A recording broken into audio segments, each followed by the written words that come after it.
ඔයාලට කියලා දෙන්න ඕනි මේ තවත් විශේෂ වැදගත් දෙයක් තියෙනවා. ඔයගොල්ලෝ බලන්න දැන් මේක ඇවිල්ලා Discovery 135 එකක්. මේ තියෙන්නේ cam shaft එක. Discovery 135 එකේ cam shaft එක තමයි මේ තියෙන්නේ. එතකොට දැන් අපි මේ එන්ජින් එකක් මොකක් හරි රිපෙයාර් එකකට ගැලවුවට පස්සේ අනිවාර්යයෙන්ම මෙන්න මේ cam shaft එකේ තියෙන රේසර් හොඳද නැද්ද කියලා බලන්න ඕනි. මෙන්න මේ රේසර් දෙක. මෙතන එක රේසර් එකක් තියෙනවා, අනිත් රේසර් මෙතන තියෙනවා. මේක මේ විදිහට තමයි කරගන්නේ. එතකොට මෙන්න මේ රේසර් ගිහිල්ලා තිබ්බොත් අනිවාර්යෙන් අපි මේවා අලුතෙන් හොඳ ඔරිජිනල් රේසර් ගහලා හයි කරන්න ඕනේ. මෙන්න මේ රේසර් ගහනකොට ඔයගොල්ලන්ට මේ වැදගත් දෙයක් තියෙනවා කියලා දෙන්න. මම දැක්ක මේක මේ වෙනකොටත් මේ සෝෂල් මීඩියා වල ගොඩක් කට්ටිය දාලා තිබුණා.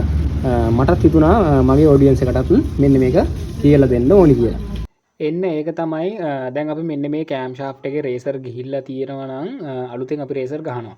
ඒ රේසර් ගහනකොට කඩෙන් අපි අලුතෙන්ම රේසර් දෙක ගේනවා.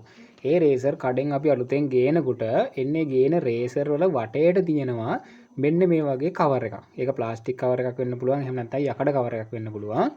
එතකොට මෙන්න මේ කෑම් ෂාෆ්ට් එකේ තියෙන රේසර් දෙකෙන් මෙන්න මේ දකුණු පැත්තේ තියෙන මෙන්න මේ පොඩි රේසරේ තියෙන මෙන්න මේ කවර් දෙකම අපි අයින් කරලා තමයි හයි කරන්න ඕනේ.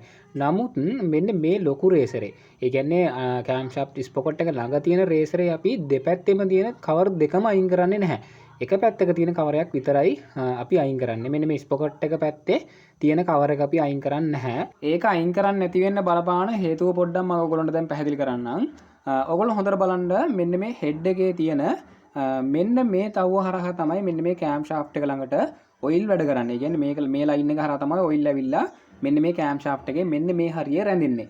එතකොට දැන් අපි මෙන්න මේ කෑම් ෂාෆ්ට් එකේ මෙන්න මේ වම් පැත්තේ තියෙන රේසරේට එන අර කවර් දෙකම අපි අයින් කරලා දැම්මා කියන්නේ කෑම් ෂාෆ්ට් එක ළඟ රැඳෙන ඔයිල් ප්‍රමාණය ගොඩක්ම අඩු වෙනවා. මොකද කවර් දෙකම නැහැ කියන්නේ එතනට එන ඔයිල් ටික රේසරේ බෝලේ යටින් ගිහිල්ලා ටයිමින් චේන් එක පැත්තෙන් එන්ජින් එකේ යට පැත්තට වැටෙනවා. අන්න ඒ හේතුව නිසා තමයි මෙන්න මේ කෑම් ෂාෆ්ට් එකේ තියෙන වම් පැත්තේ රේසරේ අර කවර් වලින් ස්පොකට් එක ළඟ තියෙන කවර් එක අපි අයින් කරලා දාන්න එපා කියලා කියන්නේ. එන්නේ විදිහට ඒක අයින් කරන්නේ නැතුව හයි කරන එකකින් තියෙන ප්‍රධානම වාසියක් තමයි මෙන්න මේ කෑම් ෂාෆ්ට් එක ළඟ ඔයිල් ගොඩක්ම රැඳිලා තියෙනවා. ඒ කියන්නේ එන්ජින් එක ස්ටාර්ට් වුණාට පස්සේ ඔයිල් ටයිමින් චේන් එක පැත්තෙන් යටට යන්නේ නැතුව මෙන්න මේ කෑම් ෂාෆ්ට් එක ළඟ ගොඩක්ම ඔයිල් රැඳිලා තියෙනවා.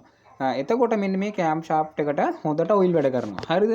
ඒක නිසා මෙන්න මේ කෑම් ෂාෆ්ට් එකේ ආයු කාලය අනිවාර්යයෙන්ම ගොඩක් වැඩි වෙනවා. ඒ කියන්නේ මෙන්න මේ කෑම් ෂාෆ්ට් එකක් ඉක්මනටම කැපෙන එක සහ ඒ වගේ ඉක්මනටම ගෙවෙන එක අනිවාර්යයෙන්ම ගොඩක්ම අඩු වෙනවා. ඒ විතරක් නෙවෙයි එන්නේ ඒක නිසා මෙන්න මේ රොකර් රාම් වලටත් හොඳට ඔයිල් වැඩ කරන නිසා එහෙම නැත්නම් මෙන්න මේ රොකර් රාම් වලට හොඳට ඔයිල් විසික් වෙන නිසා මෙන්න මේ රොකර් රාමුත් නිතර හානි වෙන්න පටන් ගන්න නැහැ. එහෙම නැත්නම් මෙන්න මේ රොකර් රාම් නිතර කැපෙන්න පටන් ගන්න නැහැ. ඒ හේතුව නිසා අනිවාර්යයෙන් මෙන්න මේ රොකර් රාම් වල ආයු කාලයත් අපිට මෙන්න මේක හරහා වැඩි කරගැනීමේ හැකියාව තියෙනවා. ඔන්න ඕක තමයි මට අද ඔයගොල්ලෝ හැමෝටම මේ වීඩියෝ එකෙන් කියලා දෙන්න ඕනුනේ. ඔයාලත් ඉතින් මෙන්න මේ කෑම් ෂාෆ්ට් වල රේසර් ගහනකොට මෙන්න මේ කෑම් ෂාෆ්ට් ස්පොකට් එක ළඟ තියෙන රේසරේ තියෙන කවර් දෙකම අයින් කරලා හයි කරන්න එපා. එහෙම හයි කරන්නේ නැතුව මම අද ඔයගොල්ලන්ට මේ කියලා දුන්න විදිහට ස්පොකට් එක පැත්තේ තියෙන කවර් එක විතරක් තියලා අනිත් කවර් ටික අයින් කරලා හයි කරන්න. අනිවාර්යෙන් මේ වීඩියෝ එක සේව් කරලා තියාගන්න. ඒ තමයි මේ වීඩියෝ එක අනිවාර්යෙන් ලයික් කරන්න. ඒ වගේම තමයි මතකතුව මේ වීඩියෝ එක අනිවාර්යයෙන්ම තවත් කෙනෙක්ට ඉගෙන ගන්න ෂෙයා කරන්න. එහෙනම් ඉතින් අද මම මේ වීඩියෝ මෙතන නතර කරනවා. ආයෙත් දවසක නම් අලුත් වීඩියෝ එකකින් නැවත හමු වෙමු.